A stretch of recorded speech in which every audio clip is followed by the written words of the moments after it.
วันนี้มาถึงโรงเรียนแล้วค่ะวันนี้น้องธิดาเรามาโรงเรียนนะคะไม่โดดเรียนเหมือนเมื่อวานนะคะแล้วก็เมื่อซืน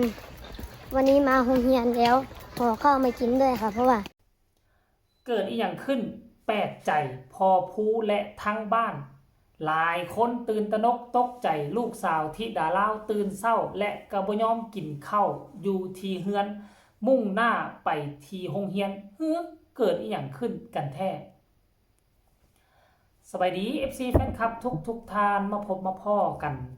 คลิปหนึ่งทานผู้ชมเป็นเรื่องเล่าข้อมูลข่าวสารจากเจ้ลอยเนาะมือนี่ก็เป็นมือหนึ่งที่เป็นเรื่องแปลกประหลาดที่เกิดขึ้นกับชีวิตเจ้ลอยหลายคนกะมึนหลายคนกะงงหลายคนกะตั้งคำถามเกิดอีหยังขึ้นกับเจ้ลอยปกติแล้วเจ้ลอยเพิ่นบ่เคยตื่นเช้าแบบนี้จักเทื่อไปโรงเรียนก็ไปซ่ากว่าหมู่ครูอาจารย์จนขึ้นห้องแล้วจึงเห็นเพิ่นขึ้นตามหลังแต่ว่ามามื้อนี้จักเกิดอีหยังขึ้นกันแท้ธิดาลาวตื่นเช้า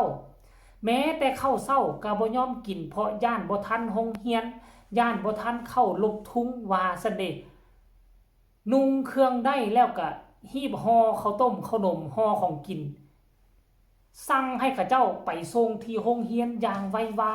แม้แต่กระทั่งซิทพีเคจะแวจะจอดซื้อของกอกของกินก็บ่ให้จอดย่านจะบ่ทันเข้าลบทุ้ง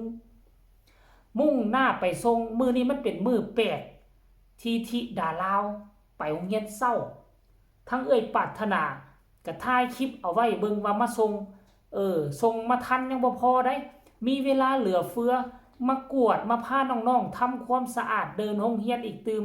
สมกันกับที่เขาเจ้าตั้งให้เป็นประธานนักเรียนเป็นประธานนักเรียนเป็นประธานโรงเรียนสมกับชื่อว่าเจ้ลอยพาน้องๆกวดทำความสะอาดแล้วก็เข้าลบทุ้งแล้วก็เห็นคลิปที่ดาลาวถ่ายคลิปตนเองขึ้นไปทางด้านเทิงได้จึงได้กินข้าวเบิ่งแม่ทานผู้ชมมากวดมาทำความสะอาดเดินโรงเรียนเรียบร้อยแล้วขึ้นไปห้องไปรี่กินข้าวอยู่คนเดียวนี่มีความรับผิดชอบสูงปกติแล้วน้องที่ดาลาวจะซ่าจะเร็วก็ต้องกินข้าวอยู่เฮือนมาโรงเรียนแล้วเขาก็ขึ้นห้องก่อนแล้วจึงมาขอเข้าห้องน้ำอาจารย์มามื้อนี้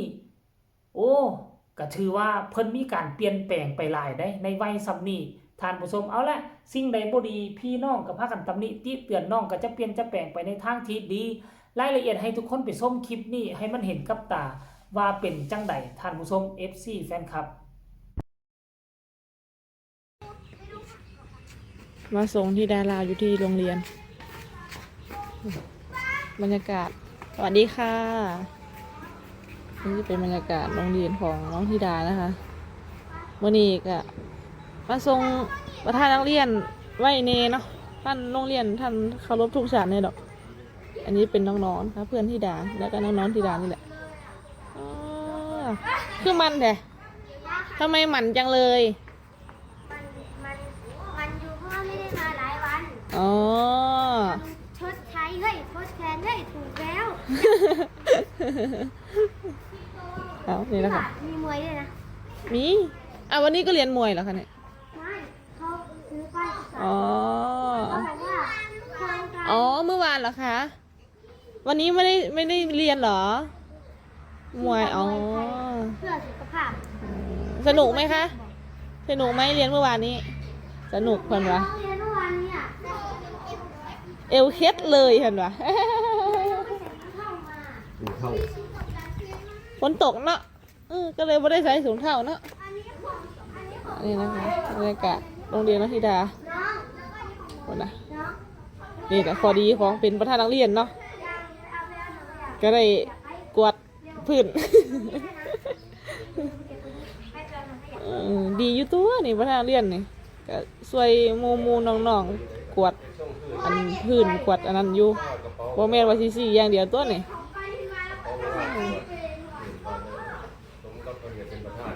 เนาะสมอยู่เอากวาดไปเดี๋ยวเขาลงธงชาติได้จังไหนนี่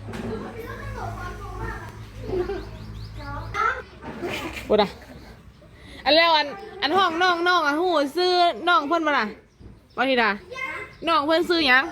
ไม่รู้มันเรียนชื่อเขาเลยของน้องวันนี้มาถึงโรงเรียนแล้วค่ะ วันนี้น้องธิดาเรามาโรงเรียนนะคะ ไม่โดดเรียนเหมือนเมื่อวานนะคะ แล้วก็เมื่อซืนวันนี้มาโรงเรียนแล้วห่อข้าวมากินด้วยค่ะ เพราะว่ากินอยู่บ้านไม่ทันนะคะ ก็เลยมากินที่โรงเรียน วันนี้สถิติใหม่นะคะเพื่อเรามาโรงเรียนมา7:38 นาทีแต่ว่าถึงก็40 นาทีพอดีย้อนเขาลือเขาสาวามีรถแห่วงใหญ่ค่ะแม่อันนี้ก็จะเป็นบรรยากาศที่ห้องเรานะคะ ขึ้นมานั่งกินข้าวดีกว่า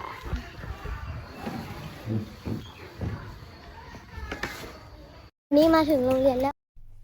เห็นบ่ล่ะทุกคน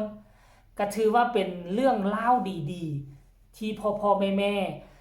FC แฟนคลับได้เห็นแล้วก็รู้สึกแปลกหูแปลกตาในฐานะที่น้องก็เป็นประธานนักเรียนน้องก็มีการเปลี่ยนแปลงไปแนวทางที่ดีแล้วบัดนี้หลายคนก็ตั้งคำถามแม้แต่กระทั่งบ้านศรีวิไลก็ตั้งคำถามอ้าวเป็นหยังที่ดาราคือมาตื่นเช้าผิดปกติแท้ว่าซั่นเด้ที่ดาราให้เหตุผลว่าขาดโรงเรียน2 มื้อแล้ว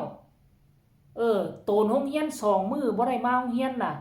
เพราะฉะนั้นมื้อนี้น่ะได้มาโรงเรียนทั้งทีก็ให้เฮ็ดให้ครูบาอาจารย์เป็นตาชื่นชมเฮ็ดให้น้องๆเป็นตาน่านับถือ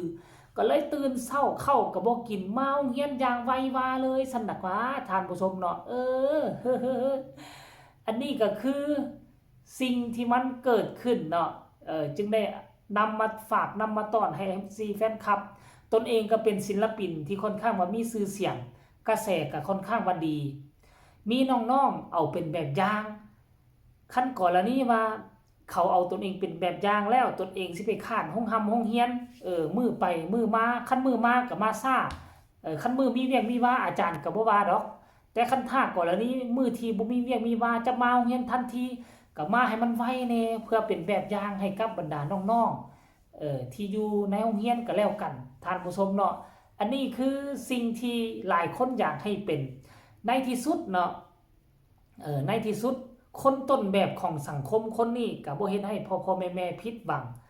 ตั้งใจมาโรงเรียนแต่เช้าๆพอผู้ก็งงปาโธ